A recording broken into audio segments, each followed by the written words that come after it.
We have been hearing a lot about how parents and adults have been handling quarantine and social distancing and homeschooling their kids. But let's focus a little bit more on the kids. I've been one of those complainers as a parent. How are they dealing with this rapid change in the world around them?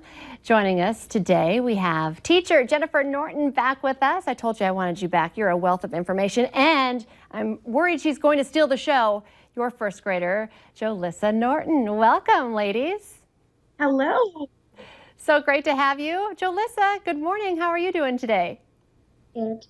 Good. Okay. Well, I'm going to ask both of you some questions, but let's start with Jolissa. What do you think about staying home with mom all day? Nah. Nope. Nope. Do you miss going to school? Yes, I bet you miss your friends. Okay, so let's ask mom that. As a teacher and a mom, and you're juggling it all, so you're a super mom there. Let's talk about how different it has been for kids. And I'm guessing your daughter's not alone. A lot of kids miss going to school. They do. They miss their teachers. They miss their friends. You know, humans are social creatures, and that is what kids miss. That is the joy of childhood, is to be able to, socialize and not have all those extra worries and burdens. And so they're kind of being stolen from some of these kiddos at this time, because that is the joy of childhood. But at the same time, they're getting to play outside and getting to kind of take a break from all of the stressors of being the responsibility of having to do all of the academic pieces as well. So it's kind of a twofold.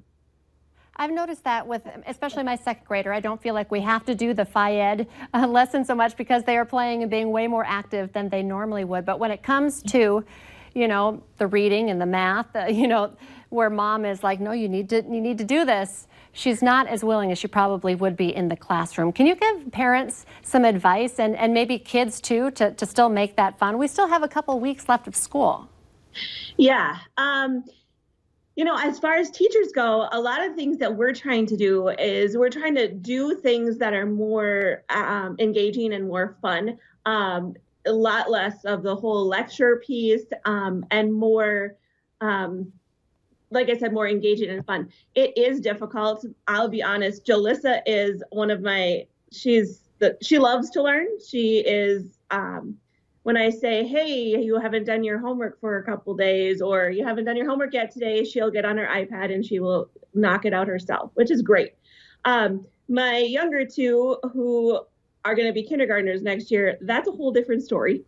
They fight, they cry, they yell, they don't want to do the whole, they just don't want to do the schoolwork. So I guess as far as advice goes, and try and make it fun, as I would, if I were you, like if you have things going on, make sure that you kind of are just within your day.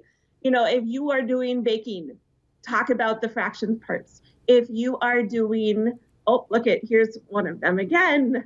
Good morning. Good morning. No. Well, if you are doing, okay. Say you're outside and you just completely throw in math at all times throughout the day, and kids don't know that they're learning at that time then. You sit down and read them a book. One of the things that I love to do with these guys at night is read them a book. They love that part. And since now everybody gets to pick out a book at night instead of just one book. So that's been fun too. So it's just kind of little things throughout their day. Don't make it so structured, I don't think, as far as a parent goes. Unstructured learning is probably where they're going to learn the most. Because they aren't even realizing they're learning. Oh, I like that idea. And you're right, it doesn't have to be as structured. Maybe that's the pressure we're all putting on each other. Jolissa, what's your favorite part about staying at home? You said you prefer being in a classroom with your friends, but what's your favorite part about being at home with your mom?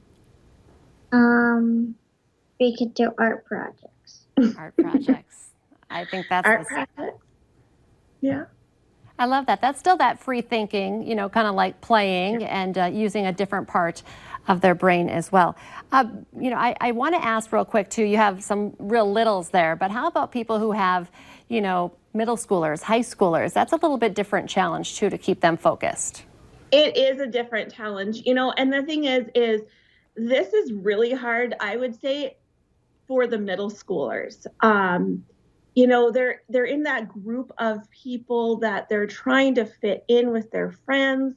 They're trying to, make those social connections. They don't want to feel like, they don't want to look stupid. They don't want to say something that everybody's going to make fun of later.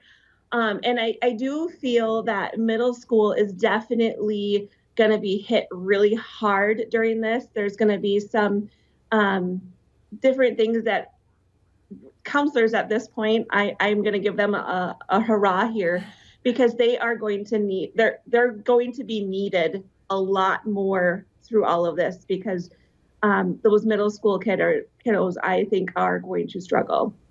It's hard enough to be a tween and moving into those teenage years, and then this does throw a whole new twist in things. Yeah. Well, Jen, thank you so much for visiting with us. I know we have you booked for every Tuesday through the rest of the school year. That's only a couple more weeks. But great information for the littles and the older ones. And just take it easy. Don't be so hard on yourselves. Yep. Give yourself grace. Jen. And Jolissa. And who was the other little as well? That was Breely. It's great to see all of you guys. You're doing an amazing job. Thank you so much for spending your morning with us. Thank you, Lisa. Stay with us. Coming up on North Dakota Today. Fire up the oven. We're baking up a storm, and even the kiddos can get in on this one. Maybe we'll do our fractions like we just learned. It's a learning lesson.